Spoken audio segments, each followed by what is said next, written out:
9 o'clock they were small, but they were able to move with the waves, as if they were an extension of the wave itself, almost like a second skin.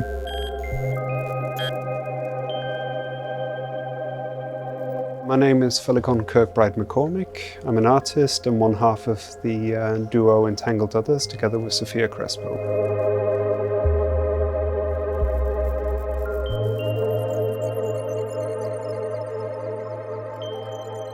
Here we're showing the work Critically Extant, which is a work we did originally back in 2021, where we were trying to explore what kind of data do we really have about these, because we've catalogued maybe 1.3 million species in the world, but of those we've only so far evaluated some 8,500 to be part of this red list, or the critically endangered list. So what we did was we trained a neural network, or AI as it's more popular these days, on the largest open data set we could find, which covers some 10,000 species across all the domains of life and is around 3 million or so images, which sounds like a lot, right? So what we wanted to do was to sort of, if we fast forward 50 years and all these species have gone extinct and all we have available is the data that is available to us now, can we create representations of these species or not? So this work is kind of a speculative reconstruction of these species in the event they go extinct based upon what we know today. And the fun factor, or the fun thing about working with neural networks, is they distill patterns. So if you take a massive data set of images and train a neural network, basically you're finding the essential patterns and distilling that down to make it more tangible, because you and we can go from maybe 10 images or 100 images and explore the differences and get an idea. But when we have 10,000 images or 100,000 or 10 million images, we can no longer in any way understand what we're looking at. So these neural networks help us map out the boundaries of our knowledge in any form of data. So for us, it was very interesting to explore, can these, and question, like, if we create these reconstructions, are they hopefully a gateway to being curious about what these specimens we're displaying actually look like, and what are they?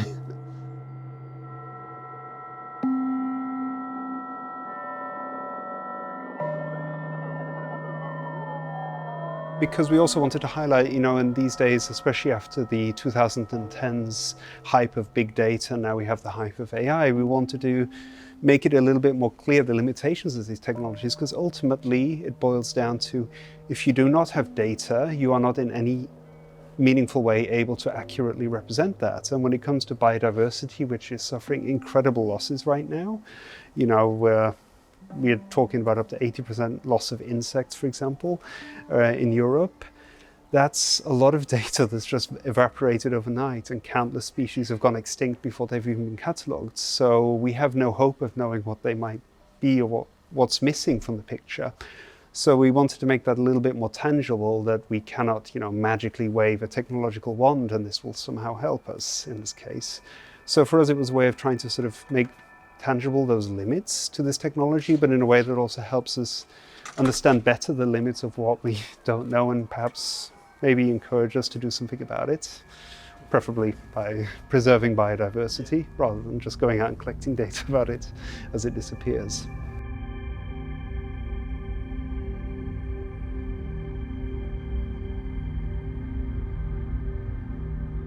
Of course, there is a whole narrative around technology right now where we have this incredible hype that these can somehow do everything and do anything and solve any problem. And that is, of course, very problematic, because as tools, they are useful, just as, a screwdriver is useful, or a sanding machine, or a CNC machine, or a 3D printer. These are all useful technologies, but they have their limits. And the same with neural networks, or AI, as it's called, which is a very problematic term in itself. But when we look at these tools, they have their use cases, but if we assume that they are somehow superior because they have been created by humans, they're artificial, they're above, they exist in this platonic realm of the cell phone interface, the beautiful clean icons, then we of course run into some real big problems societally, because these algorithms are being used in ways that aren't necessarily to everyone's benefit. But the technology itself, and of course this is something, try to show a little bit the limits here, but also in general, it's a very clear tool.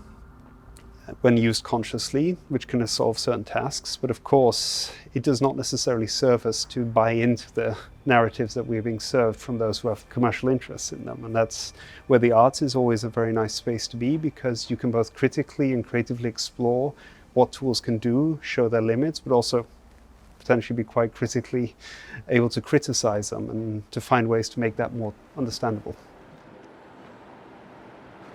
1, 2, 3, 4. 1, 2, 3, 4, 5, 6. Okay.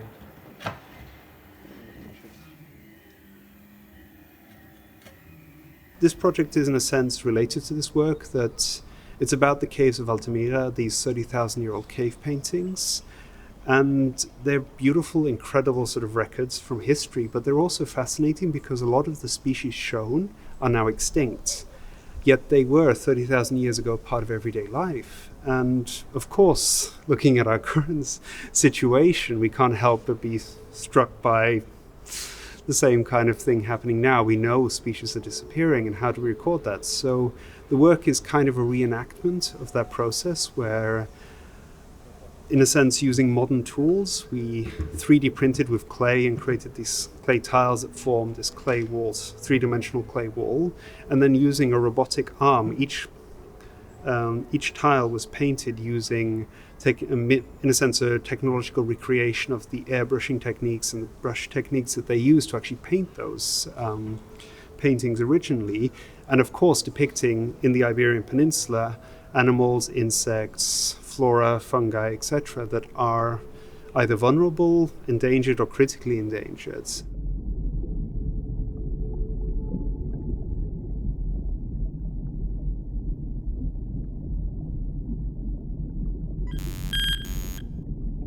"6 p.m. The creatures were all gone today. It was scary to be alone in the observation room. I wonder what happened to them. I hope I don't run into them again." Even though we work digitally as artists, and of course when you work digitally, it does not mean that you are not working site specifically. I mean, in a digital sense, you have data available to you in a digital context. The algorithms use those allow for site specificity. But because our practice orbits around the natural world, ecology, how we are related to that, how we perceive it, and vice versa. As part of our duo practice, we also explore collaborating with scientists. And earlier this year, we were lucky enough to be able to exhibit a collaboration with the oceanographer Joan Hjort, who's part of the Barcelona Supercomputing Center, and to work with his research and others' research into marine snow. This is a phenomenon that occurs in the twilight zone, the mesopelagic of the ocean, which is usually from -200 to -1,000 meters below sea level.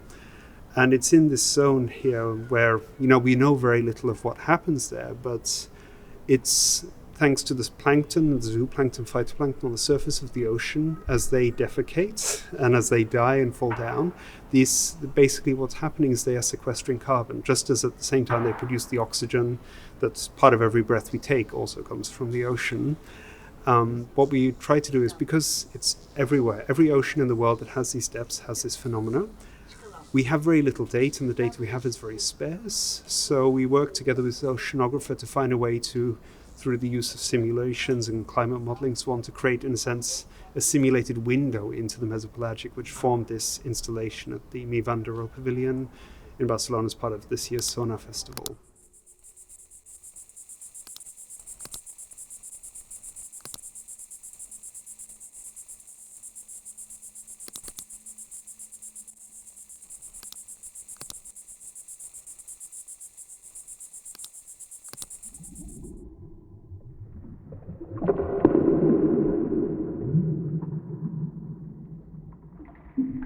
The potential we find in art is because every artist has their own voice and their own take, and therefore we've sort of found our particular way of approaching and the way we want to explore, and that resonates true to us in our practice as a means of exploring and communicating and, unfolding these phenomena. What we try to do is to position ourselves as just one of many, many different voices that together perhaps in different ways can help create different experiences of the world, of the systems, make tangible the complexity and the brilliance of all these interlocking systems and how they form and shape both the world around us, but also influence us, and we in turn influence. So for us, we've been exploring different ways of that, and of course for us it's also very important to find ways to show some of the wonder and the beauty in these ecosystems and specimens as one, as a way of hopefully inspiring people to care a little bit more about it. We don't have any solutions, but we do try to sort of like add a little dab of light to the problem.